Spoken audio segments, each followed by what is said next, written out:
அனைவருக்கும் வணக்கம். ஒரு பொதுவான ஒரு விஷயத்தை பற்றி பேசுகிறதுக்கு தான் நான் இன்றைக்கி இந்த பதிவை போடுகிறேன். இதுவும் அந்த கரூர் சம்பவத்தை ஒட்டி இருக்கின்ற விஷயம்தான். அதாவது இப்போ இன்றைக்கி பல நபர்கள் அரசியல் கட்சி தொடங்க வேண்டும் என்ற ஆர்வத்தோடு இருக்கிறார்கள். பலரும் தொடங்கி இருக்கிறார்கள். அதில் இன்றைக்கி இந்த பல மரணங்கள் நடந்தனால நாம் ரொம்ப சீரியஸாக அரசியல் கட்சிகளினுடைய இந்த ப்ரொசஷன், ரோட் ஷோ, இந்த மாதிரி விஷயங்களை பற்றி பேச வேண்டிய ஒரு காலம் இது என்று நான் கருதுகிறேன். அப்படி பார்க்கும்போது முக்கியமாக சொல்ல வேண்டிய ஒரே ஒரு விஷயம் இருக்குதுங்க. அதாவது இது எஸ்டாப்ளிஷ் கட்சிகளினுடைய அடிப்படை தொண்டர்களுக்கு தெரிஞ்ச ஒரு விஷயமா இருக்கிறது. குறிப்பாக இந்த கலைச்சாளர்லேருந்து எல்லாத்துக்கும் தெரிஞ்ச ஒரு விஷயமா இருக்கிறது.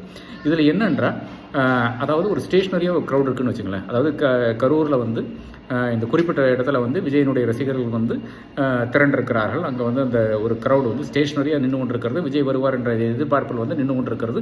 அது கொஞ்சம் ரெஸ்டிவ் ஆகுது. 7 மணி ஆகிறதுக்குள்ளால கொஞ்சம் ரெஸ்டிவ் ஆகுது. இவர் ஏழைகளுக்கு அந்த சமயத்தில் தான் வருகிறார். ஆனால் இதில் என்ன இந்த க்ரௌடில் வேறு யார் சேரான்னு பார்த்தீங்கன்னா, ஒரு மூவிங் க்ரௌடு இந்த ஸ்டேஷ்னரி க்ரௌடு கூட சேருது. அந்த மூவிங் க்ரௌடு எங்கே வருதுன்னு பார்த்தீங்கன்னா, விஜய் கூட வருகிறது.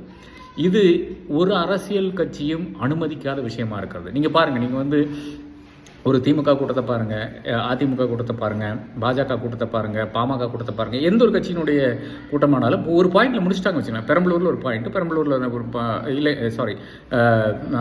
நாமக்கல் பாயிண்ட்டு, நாமக்கல் முடிச்சுட்டு அவர் நேராக கரூருக்கு வருகிறார். நாமக்கல்லேருந்து துரத்திய வண்ணம் இந்த பசங்க கொண்டிருக்கிறார்கள். பைக்கில் ஒரு 2000 பேர் கொண்டிருக்கிறார்கள் என்று வைத்துக் கொள்ளலாம். கார்லையும் சில பேர்கள் கொண்டிருக்கிறார்கள். அது பல அரசியல் கட்சிகளிலும் இருக்கின்ற விஷயம்தான். ஆனால் ஒரு கட்டத்துக்கு பிறகு அவர்களை எல்லாம் நிறுத்த சொல்வார்கள். அரசியல் கட்சிகளானால் நிறுத்த சொல்வார்கள். ஒன்று. அதுக்கப்புறம் ஒரு கிலோமீட்டருக்கு அந்த பக்கம் இருந்து பல நபர்கள் காத்து கொண்டிருந்தார்கள். அவர்களும் ஓடி வருகிறார்கள். அப்போது முக்கியமான விஷயம் இதுதானுங்க. அதாவது நீங்கள் ஒரு ஸ்டேஷ்னரி க்ரௌட் இருக்குன்னு வச்சுல, சாதாரணமாக நின்று கொண்டிருக்கின்ற ஒரு கூட்டம். அந்த கூட்டம் இந்த அரசியல்வாதிக்காக வெயிட் பண்ணி கொண்டிருக்கிறது. அந்த இடத்துல இன்னொரு க்ரௌடு கொண்டிருக்கிறது. அதாவது ஓடிக்கொண்டு வருகின்ற, பைக்கில் வருகின்ற, காரில் வருகின்ற அந்த க்ரௌடை மிங்கிள் பண்ணுறதுக்கு ஒரு அரசியல் கட்சியும் அனுமதிக்காது. அதை சரி பண்ண பிறகு தான். அதாவது இப்போ அப்படி கொண்டிருந்தால் கூட ஒரு கட்டத்தில் அங்கே நிறுத்திவிட்டு, அதாவது வண்டியை நிறுத்திவிட்டு இந்த முக்கியமான தலைவரை மேலே பேச சொல்லுவாங்க. அதாவது தயவுசெய்து இந்த பாயிண்ட்டுக்கு மேலே வராதிங்கன்னு சொல்லுவாங்க. இல்லை என்றால் காரை இங்கே விட்டு விடுங்கள்னு சொல்லுவார்கள். இவ்வளோ விஷயங்கள் செய்த பிறகு தான் இவர்கள் அனைவரும் அந்த அடுத்த பாயிண்ட்டுக்கு செல்வார்கள். இது நமக்கு முக்கியமான விஷயமா இருக்கிறது. இது இந்த அரசியல் கட்சிக்கு, தாவேக்கேன்ற அரசியல் கட்சிக்கு தெரியாத விஷயமா இருக்கிறது. அதை நான் அவர்கள் உணர்வுக்காக சொல்கிறேன். ஒரு காலத்திலும் ஒரு காரணத்துக்காகவும் ஒரு ஸ்டேஷ்னரி க்ரௌடு, ஒரு மூவிங் க்ரௌடு மீட் பண்ணக்கூடாது. அப்படி மீட் பண்ணால் வேற 100% அங்கே ஸ்டாம்பீட் நடக்கும். அதன் பிறகு மரணங்கள் நடக்கும் என்றது அனைவருக்கும் தெரிஞ்ச விஷயம். இது எல்லா அரசியல் கட்சிகளுக்கும் தெரிஞ்சனால தான் இந்தியாவில் இந்த அளவுக்கு அரசியல் கட்சிகளினுடைய இந்த கூட்டங்கள் நடந்தாலும் சரி, விழாக்கள் நடந்தாலும் சரி, எந்த ஒரு விஷயம் நடந்தாலும் சரி, அதில் ஒன்றும் விபரீதங்கள் நடக்காததுக்கு காரணம் அனைத்து அரசியல் கட்சிகளுக்கும் இது தெரியும். இது ஏதாச்சும் ஒரு இடத்துல க்ரௌடு இவர்கள் சொல்கிற விஷயங்களை கேட்கவில்லை என்றால் உடனடியாக அங்கே லோக்கல் இருக்கின்ற தலைவர் ஃபஸ்ட்டு அவர் அப்பீல் பண்ணுவார். இந்த மாதிரி நீங்கள் வராதீர்கள், செய்யாதீர்கள் என்று அப்பீல் பண்ணுவார். அந்த அப்பீலுக்கு பணியாவிட்டால், அந்த நபர்கள் பணியாவிட்டால், அதன் பிறகு இந்த ஸ்டார் ஸ்பீக்கர் இல்லை என்றால் இந்த தலைவரை மேலே வர சொல்லுவாங்க. அந்த போடியத்திலிருந்து அவர் அடுத்த அப்பீல் சொல்லுவார். இந்த மாதிரி நீங்கள் அங்கிருந்து இறங்கலை என்றால் நான் பேச மாட்டேன் என்றால் சொல்லுவார். இது கனிமொழியினுடைய கூட்டத்திலையும் நடந்திருக்கிறது, பல தலைவர்களுடைய கூட்டத்திலையும் நடந்திருக்கு. அதாவது ஒருத்தர் தண்ணி அடிச்சுட்டு ஒரு கொடி கம்பத்தில் மேலே ஏறி அங்கே மேலே நின்று கொண்டிருக்கிறார். அதன் பிறகு இவங்க சொல்கிறாங்க, நீங்கள் இறங்கலைன்னா நான் பேச மாட்டேன் அப்படிங்கிறாரு. அந்த டைமில் அவர்கள் இறங்கக்கூடிய அந்த ஒரு சூழ்நிலை இல்லைன்னு நினைக்கிறேன். அதன் பிறகு ஒரு போலீஸ்காரர் மேலே போயிட்டு அவரை இழுத்து கொண்டு வருகிறார். அப்படி பல கூட்டங்கள் நாம் பார்த்துருக்குறோம். அப்படி இருக்கின்ற ஒரு அரசியல் பாரம்பரியம் தான் நமக்கு இருக்கிறது.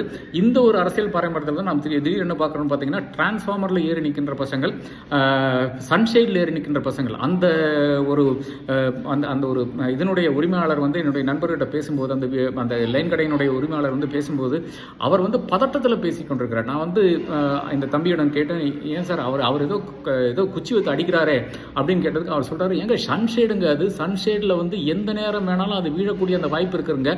அதாவது அந்த சன்ஷேடு யாரும் பெருசாக எல்லாம் ஸ்ட்ரென்த்தாலாம் யாரும் கட்டுறது கிடையாது. அது சன்ஷேடு அது வந்து தண்ணி வந்து வரும்போது அதை வந்து துரிதமாக அனுப்பி வைக்க வேண்டும். இவ்வளோதான் அந்த சன்ஷேடினுடைய வேலையாக இருக்கிறது. அந்த சன்ஷேடுக்கு மேலே வந்து ஏறத்தாழ ஒரு 100 குழந்தைகள் வந்து நின்று கொண்டு ஏறத்தாழ 14 வயசுலேருந்து 20 வயசான நபர்கள் வந்து நின்று கொண்டு அவர்கள் அங்கிருந்து வந்து தன்னுடைய தலைவரை பார்க்க வேண்டும் இந்த ஆர்வத்தில் நின்று கொண்டிருக்கிறார்கள். என்னை பொறுத்தவரை வந்து அவர்கள் தலைவரை பார்க்க வேண்டும் என்ற அந்த ஆர்வத்தில் ஏறி இருக்கிறார்கள். ஆனால் அவர்களுக்கு வந்து சுயபுத்தி இல்லையா என்ற அந்த விஷயம் நமக்கு எல்லாத்துக்கும் கேட்க வேண்டியதாக இருக்கிறது. அப்படி சுயபுத்தி இல்லாமல் இருக்கின்ற கூட்டங்கள் எவ்வளவோ இருக்கிறது. ஆனால் அவர்களை எல்லாம் ரெகுலேட் பண்ணி கட்டுப்படுத்தி கொண்டு போகின்றது தான் ஒரு அரசியல் கட்சி. அந்த ஒரு வேலையை தான் இன்றைக்கின்ற திமுக ஆனாலும் சரி, அதிமுக ஆனாலும் சரி, பாக்கி இருக்கின்ற அனைத்து கட்சிகளும், பாஜக ஆனாலும் சரி, எல்லா கட்சிகளும் அதுதான் செய்து கொண்டிருக்கிறது. பிரதமருக்கு வராத கூட்டமா? பிரதமர் அது கூட்டணம்ல எடுத்துக்கொள்ளலாம். அனைத்து அரசியல் கட்சிகளும் கூட்டம் தான். ஏன்னா அவங்க வந்து தலைவர் என்ன சொல்றாருன்னு கேட்கறதுக்கு வர்றாங்க. அதன் பிறகு வந்து அதை வந்து எக்ஸ்பிளைன் பண்ணுவாங்க. இப்போ எனக்கே வந்து பல நபர்கள் வந்து நான் என்னுடைய பேச்சுக்கள் கேட்பார்கள். ஏனென்றால் அவர்களுக்கு பல நபர்களுக்கு வந்து என்னுடைய அந்த அரசியல் பாதைகள் இல்லை என்றால் என்னுடைய அந்த அரசியல் லைன் இருக்குல்லையா, பொலிட்டிக்கல் லைன் இருக்கு இல்லையா, அந்த பொலிட்டிக்கல் லைன் அவர்களுக்கும் இருக்கிறது. ஆனால் இந்த நுட்பங்கள் இருக்கு இல்லையா, அவர்கள் வந்து அன்றாடம் வந்து ஆராய்ந்து இல்லை என்றால் ஒரு 10 இடத்துல பேசி அவர்கள் வந்து தன்னுடைய அந்த லைனை உருவாக்குறது கிடையாது. ஜென்ரலாக வந்து இந்த லைன் தான் அவர்களுக்கு தெரியும். ஆனால் என்னுடைய பேச்சை கேட்டால் இந்தந்த காரணங்களுக்காகத்தான் இந்த லைன் கரெக்டான லைன் என்று நீங்கள் சொல்கிறீர்கள், இது என்னுடைய அடுத்த வாதத்துக்காக யூஸ் பண்ணலாம் என்ற அந்த அடிப்படையில் தான் அவர்கள் என்னிடம் நான் சொல்லதை கேட்டுக்கொண்டிருக்கிறார்கள். அப்போ அதே பாணியில் தான் ஒரு தலைவர் வந்து பேசும்போது அந்த தலைவருடைய பேச்சை கேட்க வேண்டிய அவசியம் என்ன வருதுன்னு பார்த்தீங்கன்னா, அந்த தலைவருடைய லைன் தான் என்னுடைய லைன் எனக்கு மிக தெளிவாக தெரிகிறது. பட் அந்த ஒரு எக்ஸ்பிளனேஷன் பண்ணுறது, இப்போ யாராச்சும் வந்து குறுக்க கேள்வி கேட்டால் அந்த குறுக்க கேள்வி கேட்கும்போது நான் என்ன சொல்ல முடியும், அந்த ஒரு விஷயம் வந்து பல இடங்களில் வந்து எனக்கு தெரிய மாட்டேங்குது.